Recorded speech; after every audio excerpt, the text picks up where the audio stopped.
Good morning, fishing people. Welcome to another edition of Oh My God, that fat redneck guy's gonna speak about fishing yet again. I'm tired of listening to him. Guess what? Here I am again. So, I'm going into one particular segment of ultralight fishing. Before I continue, I'm having my customary sip of coffee.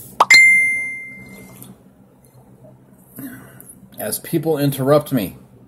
Okay, so I am a fan, and I have been since I was a kid, of two lures. And the one I'm talking about is my focus for this morning. The two were the original half-inch to 1-inch topwater Rapala minnow, the standard minnow in the gold and the silver.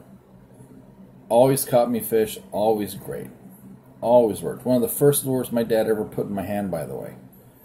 And also, number two, the beetle spin.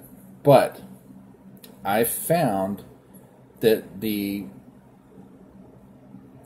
Johnson version of the beetle spin is inconsistent for me, anyway. So I buy the aftermarket blades and arms, and I use Juggernaut Customs jig heads, Mike Harriman for jig heads. But I do all the way from 1/32 ounce number 8, number 10 jig heads, all the way up to like 1/8 and 3/32 ounce with like number 2 jig heads. So it's a pretty decent size variety. I can't use just one size of the spin jig attachment. So what I usually do, and I've got plenty of them, so I won't be buying any for a while. I've got number 2s, which have a nice that hammered blade, but it's a number 2, and this is the one that I use for the 1/8 to the 3/32 ounce. It's important for me to make that distinction because it puts a lot more vibration in the water, but it works way better with that size of a jig head. Okay, I can't use it with the small ones. And one of the things that I do with these things, if I know that I'm on a little bit heavier line, say 6-8 pound, I will cut this arm and I will needle nose and turn it onto the jig head hook to shorten the stem to make it a more compact bait. Because I've noticed that with the longer arm clip-on version, sometimes it'll miss fish. Not all the time, but sometimes. And by the way, that's really inconsistent with the Johnson beetle spins because their arm is so long to this little tiny beetle that a lot of times they miss it. The other size that I have, and I just got these in, I didn't get the option for the hammered blade, but these are the copper finish plated in size 0. These are the ones that I use for all of my really small ones, like my 1/32. I got chartreuse with gold eyes. I've got regular silver with red. I mean, I've got a pretty decent assortment of these jig heads, and I have them all pretty much with red hooks, but I have them all with sickle hooks. Whether I'm just using a regular jig body or I'm using the beetle spin type bodies, whatever I'm doing with it, I always have the sickle hook. It has a better hookup rate. There might be a little bit more fragile, but for the size fish class I'm going for, that's not a problem. So that's the type of blades. I have the number 00, the one of the small sizes, and the number 2s, which are in the middle size. It gets me, unlike the regular Johnson ones that they flutter a lot, I don't want that. I want straight tracking in my beetle spin type bait. So it behooves me to have a blade set combination that works well with the size jig heads that I have. The other thing that's a distinction that you're going to have to, because if you get them online, there's different makes that make these, by the way. One of the distinctions that I have with these is this is a different maker. You'll notice how, for its size, how long the arm is. Well, it is fairly proportional in size to the other one, but it lends itself better with the angle of here to tracking straight. The bigger one has a kind of a hook bend. It pulls back at more of an angle. This is more of a 90 degree on the smaller one. So I like the 90 degree better because it puts the spinner more in line with the jig head. It really does a fantastic job. Now, beyond that, because you know those are the spins and the jig heads, and I always get I don't use standard round ball jig heads. I use the crappie style minnow heads. Always, they just have this profile that knocks fish off their ass.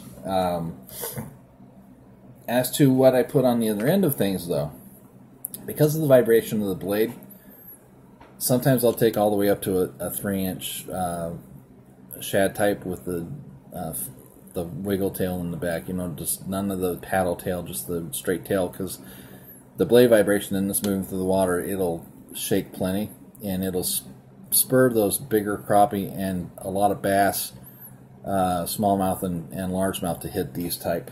I've got a myriad of paddle tails, flat paddles, you name it, for these different size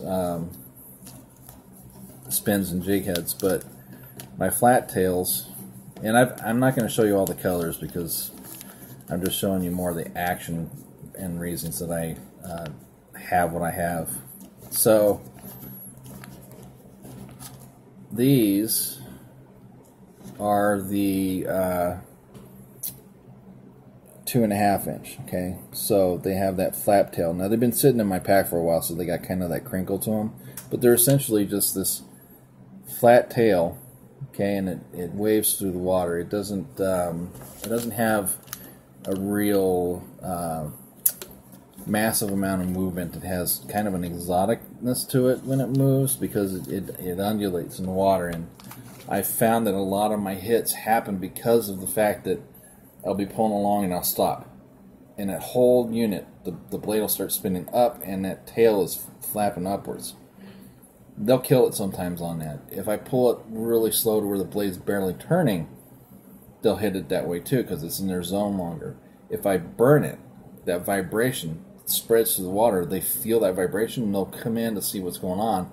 If they see the flash in the body at that point, they'll snap on it. So those are the flat tail versions. I have, you know, a fairly big collection of the standard, like the Crappie Max and 2-inch curly tails. You know, I have all sorts of these things going on. And you know, the Crappie Max versions at Bass Pro, they're not as soft a plastic as some of the custom ones, so they last quite a bit longer. I also have custom one-off John Deere curly tails, 2-inch. I've got a bunch of packs of the Kalin's version, the 2-inch triple threat. I love this color in general for most of the water conditions. You know, whether it's super soupy and muddy all the way to crystal clear. For some reason, this color of chartreuse, the two-tone, man, it beats the fuck out of them. It really does work well. And another color that I like on the beetle spins, well, two colors I like on the beetle spins specifically, are this sprinkle cupcake with the white. That works really, really well. And then the traditional red speckle motor oil green. It's a darker green, but it shows up really good in muddy water. Like they see that shadow of the color and they come and get it. So, you know, that's the material side of things. That's my concept behind it. I want to have a fair amount of action, but I also want to have a fair amount of subtlety to it. It kind of lends itself to enticing fish that may not necessarily bite otherwise. So I'd like to do it that way because of that. And it's such a versatile bait. You know, you can cast it anywhere. You can pull it through cover and it won't get snagged. As long as you keep motion, of course. I mean, anything you throw into cover, if you don't keep motion going, it's going to get snagged. But it's a very subtle but abrupt bait. And if you understand what I mean by an abrupt bait,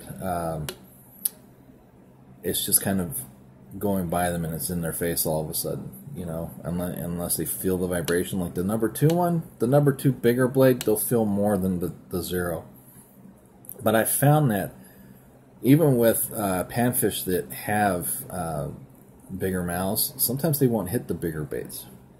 There's some of them that are voracious enough that they'll get even a number 2 sickle hook down their throat because they're wanting to eat it. So, you know, it happens both ways. But I've found that a lot of times I'll take that smaller version of things, I'll throw it around hidden tree stumps, branches off the side of the water. Excuse me. Excuse me. Along rocks. One of the things that I've seen that works really well for me, by the way, and I do it wherever I find water with panfish and I'm fishing, is boulders. They hang around the perimeter and or the bottom under the turn-in points of boulders, or just where they're adjacent to open water so that they can escape if a predator's coming after them. That type of thing. I'll throw right out past whatever that boulder is and just slowly crawl it past that side. And a lot of times it just gets slammed right when it's at the midpoint of the side. Because panfish, you know, unless they're really tight-lipped, they can be pretty voracious when it comes to attacking something. They're no joke. They can be a predator when they want to be.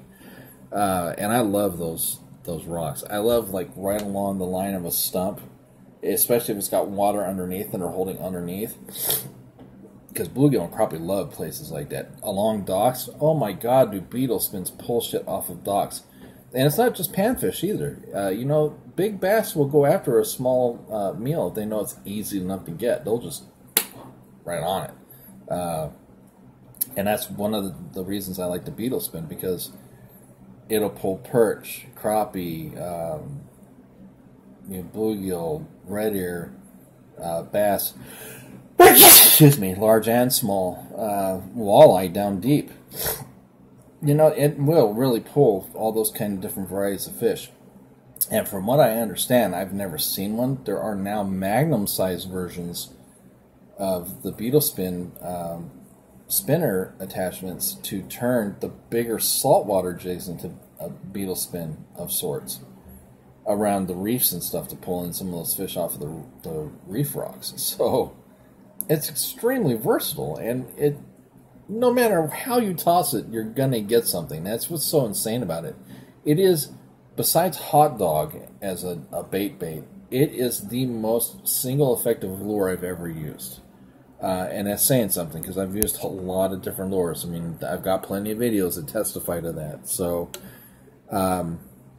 outside of jerkbaits, my go-to for multiple species, and I mean multiple species, if I'm just trying to pull something out of the water, is that's what it is right there. Beetle spin, those different sizes, that really severely will get beaten up by a variety of fish, and it's something you should always have in your tackle box, period.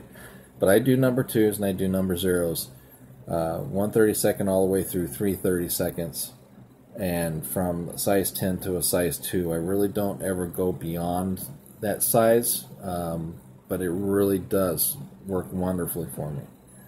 So, in conclusion, I don't buy in the store anymore when it comes to smaller things like this. I buy mostly off of eBay. Amazon has pretty decent stuff, but I don't do Amazon. The number 2 was a 50 pack for like $7. The number 0s were a 100 pack for $8, and they were from Florida, I think. A lot of these people that sell these things, they get them all from China, and then they distribute them and sell them themselves. And they're worth the money. I mean, they're a throwaway bait. They're not like some premium $100 or more swim bait you got going on, or some square bill you paid $20 for it. They're like a $2 piece of equipment.